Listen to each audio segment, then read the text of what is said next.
was one of the nicest ladies in show business and one of the funniest. My dear friend, Miss Phyllis Diller. She stood on stage every single night with wild hair, a screaming outfit, and a laugh so loud it could crack a wall. She joked about her ugly husband, her face full of surgeries, and her terrible cooking. Call home and explain to old Fang Face. This is the husband. You know, you gotta have a husband. Old Fang Face. Millions loved every second of it. But nobody in that audience knew the truth. Behind that famous laugh was a woman who buried her own baby, secretly raised a daughter with schizophrenia, survived 2 marriages that broke her in ways she could never say out loud, and once had her heart stop completely inside a hospital room. She still walked back on stage and smiled through it all. This is the real story of Phyllis Diller, and it starts long before the laughs. The girl who grew up with death. Phyllis Ada Diller was born on July 17, 1917, in Lima, Ohio. She was the only child of 2 very old parents. Her father was 55 when she was born. Her mother was 36. That age gap meant something unusual for young Phyllis. By the time she was a small child, she was already going to funerals. Not 1 or 2, several. Relatives died all around her throughout childhood. Death was just part of the world she grew up in. Most kids are protected from it.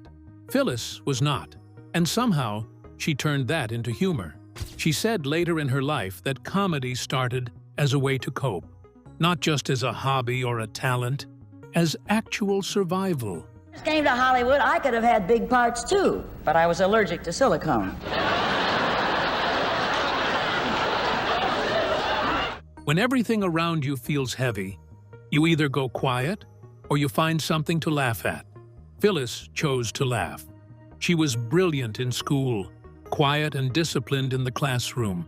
But the moment class ended, she was performing for whoever would sit still long enough to watch. Teachers, classmates, strangers. It did not matter. She even studied piano seriously at the Sherwood Music Conservatory in Chicago. She was good enough to one day perform with full orchestras, though almost nobody would ever know that. We will get to that part later. But right now, the girl from Lima, Ohio, was heading straight into a life that would test every single thing she was building inside herself.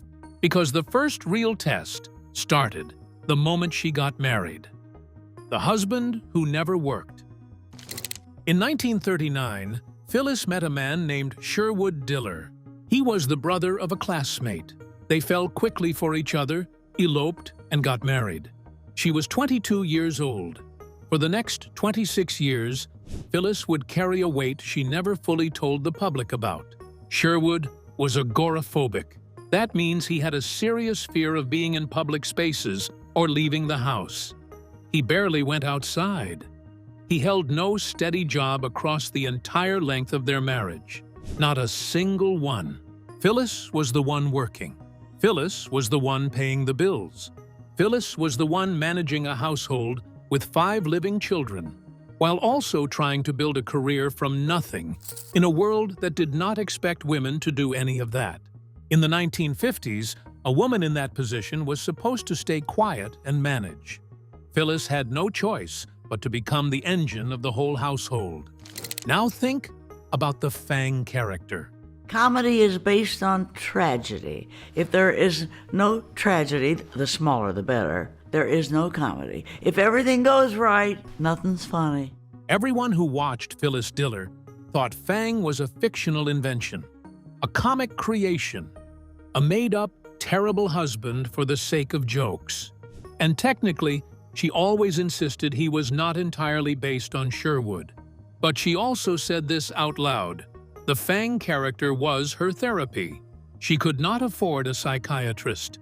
She had 5 children at home and a husband who brought in no income. So she went on stage and screamed every frustration she had through jokes, and audiences laughed because they thought it was fiction. A lot of it was not fiction. Sherwood, strangely enough, loved the whole thing. He had stationery printed with only the word Fang on it. He thought the association was hilarious. But the real hidden weight of those years was not just Sherwood. Something else was happening inside that house that Phyllis almost never talked about. The daughter nobody talked about. Phyllis had 6 children with Sherwood. The third child, a boy born in 1945, lived for only 2 weeks in a neonatal incubator. He was born with a deformity of the hands and was possibly blind. He was given the name Perry after Phyllis's father, and he died before he was properly known. There was another weight Phyllis carried for decades, one she was even more private about. Her daughter Sally, born in 1944, was eventually diagnosed with schizophrenia. Phyllis worked hard to care for Sally at home for as long as she possibly could. She managed it personally for years, but eventually, Sally needed professional care inside a facility, and Phyllis had to let that happen. She did not make this public. She did not include it in her act. She did not write long emotional essays about it in magazines or go on television to talk about it. She just handled it quietly, then went back on stage and performed for sold-out crowds. And while all of that was happening behind closed doors, something extraordinary was starting in front of an audience at a basement club in San Francisco. The woman who started at 37. Most people who become famous start young. Phyllis Diller did not get on a real professional stage until she was 37 years old. On March 7, 1955, she walked into a small underground club called the Purple Onion in the North Beach neighborhood of San Francisco. She had never done a professional stand-up before in her life. She had been testing her jokes on other parents at PTA school meetings. That was her rehearsal room. The booking at the Purple Onion was for 2 weeks. It stretched to 89 consecutive weeks. In a world where there were almost no female stand-up comedians at all, Phyllis Diller became a sensation almost immediately. There were no women ahead of her on that road, no role models, no template to follow. She had to build the entire thing herself, from scratch, with no map. So she built a character. The wild wig, the outrageous outfits, the long cigarette holder, the cackling laugh that could fill a room before she even finished a sentence. Every single element of it was deliberately designed to create an impression before she said once one word. That wild look was not just a costume or a performance trick. It was armor. She had never liked how she looked. She spent most of her early life feeling ugly and awkward and out of place. So she made the awkwardness part of the act itself.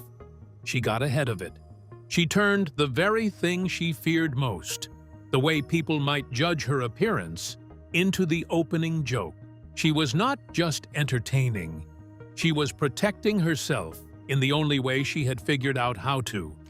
And that same feeling about her body was about to lead to one of the most extreme and misunderstood decisions of her entire public life. The second marriage that fell apart.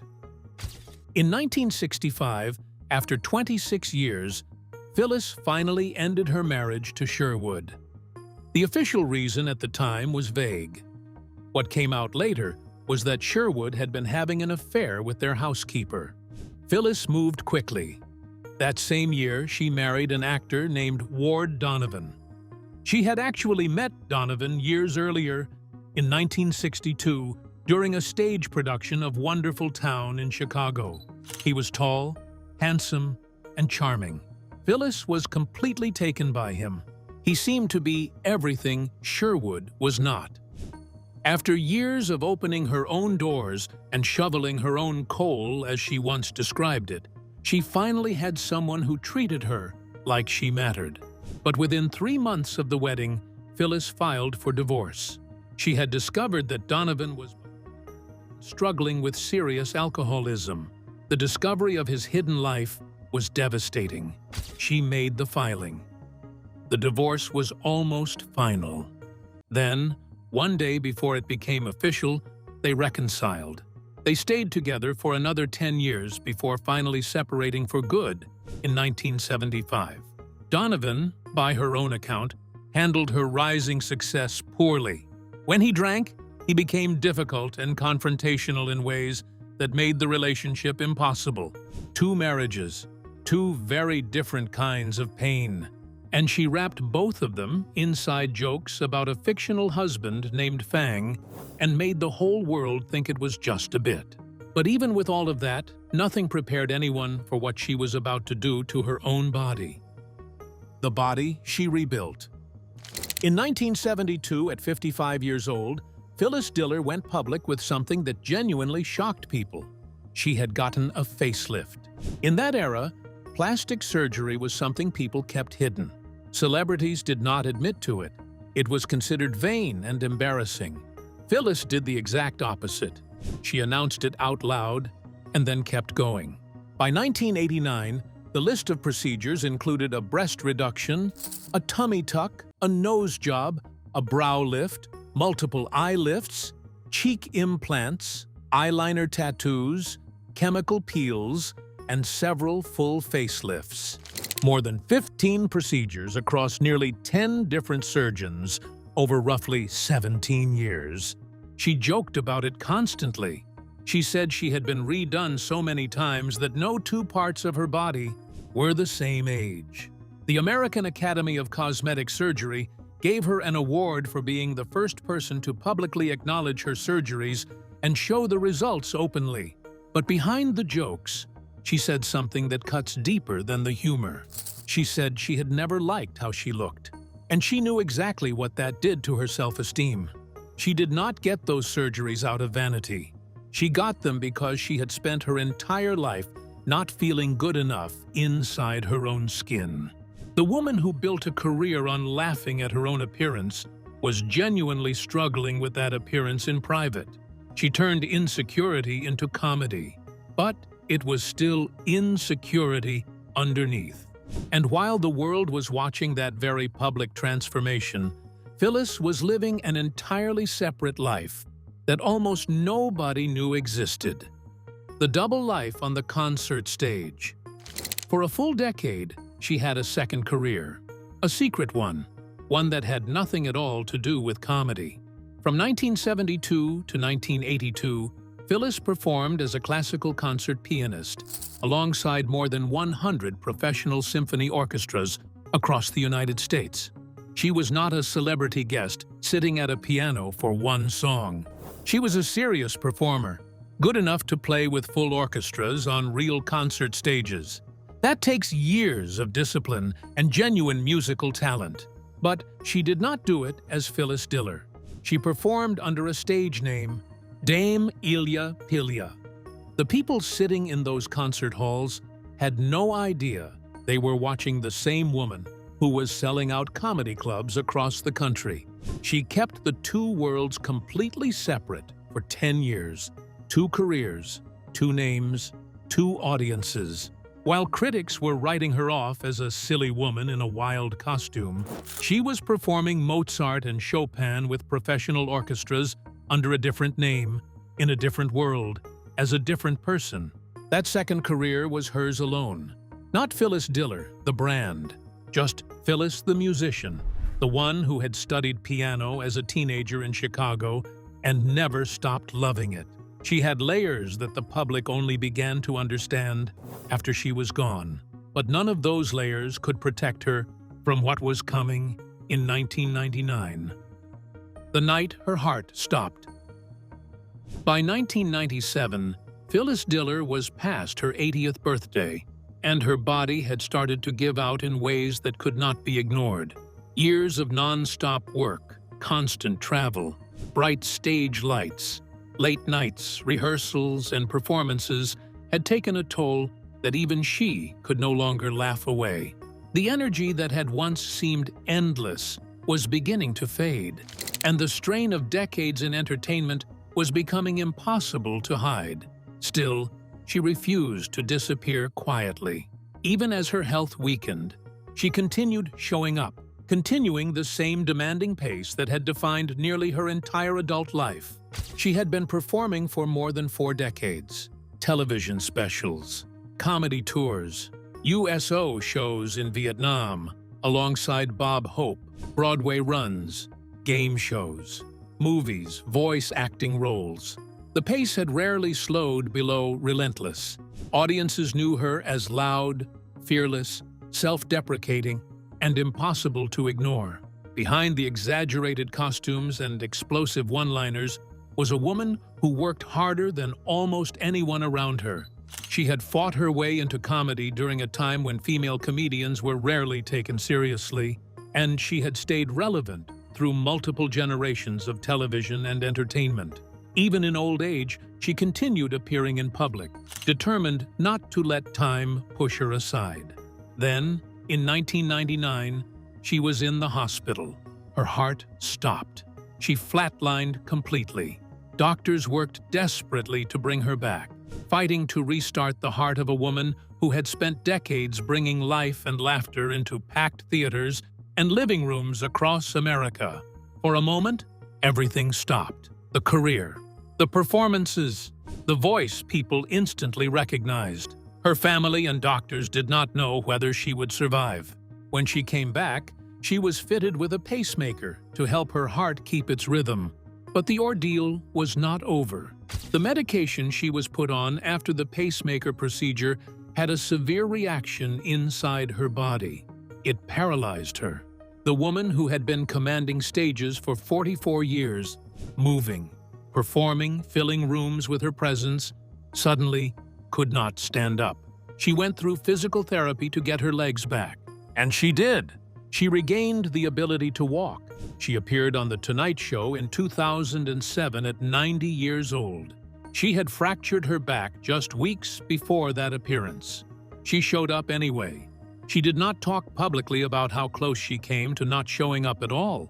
Most fans had no idea about the paralysis, had no idea she had to fight to learn to walk again. She kept it quiet, went through the therapy, and kept moving forward. That was simply who she was. What came out after she died? Phyllis Diller died on August 20, 2012, at her home in Brentwood, Los Angeles. She was 95 years old. She died in her sleep, surrounded by her family, reportedly with a smile still on her face. After her death, the full picture of her life began to come together in a way it never quite had while she was still performing. People started to understand the actual scale of what she had survived, not only as a performer, but as a human being who repeatedly refused to quit, even when her own body tried to force her to. She lost a baby in infancy. She raised a daughter with schizophrenia, who eventually had to be institutionalized. She buried her oldest son, Peter, who died of cancer in 1998. She buried her daughter, Stephanie, who died of a stroke in 2002. That means she outlived 3 of her 6 children. Grief experts describe outliving a child as one of the most devastating experiences a human being can go through. Phyllis went through it 3 times.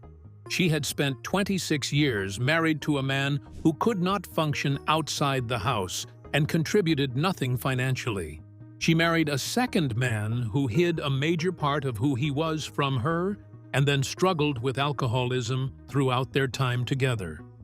She built most of her career in rooms full of men who did not take her seriously and never fully welcomed her. And through all of it, she did not crack publicly. Not once. She never wrote a book filled with rage. She never gave a tearful interview designed to earn sympathy. She never made her grief the headline. The headline was always the comedy. The comedy was not a mask. It was not pretending. It was the actual method she used to process the pain in real time. She said it herself. The Fang character was her therapy. She could not afford a psychiatrist, so she went on stage and screamed every frustration she had through jokes until she felt lighter. She was healing out loud, and the whole world watched and thought it was just a show. Phyllis Diller did not just make people laugh. She changed what was possible for an entire generation of women who came after her. Joan Rivers said Phyllis paved the road. Roseanne Barr credited her directly. Ellen DeGeneres called her an influence. These are three of the most successful comedians in the history of American entertainment. All three of them point back to Phyllis. She proved that a woman could stand alone on a stage, with no mentor, no template, and no industry welcoming her, and still become one of the most recognized names in the country. She started at 37 with 5 kids at home, no money, and no map. She made it to the absolute top anyway.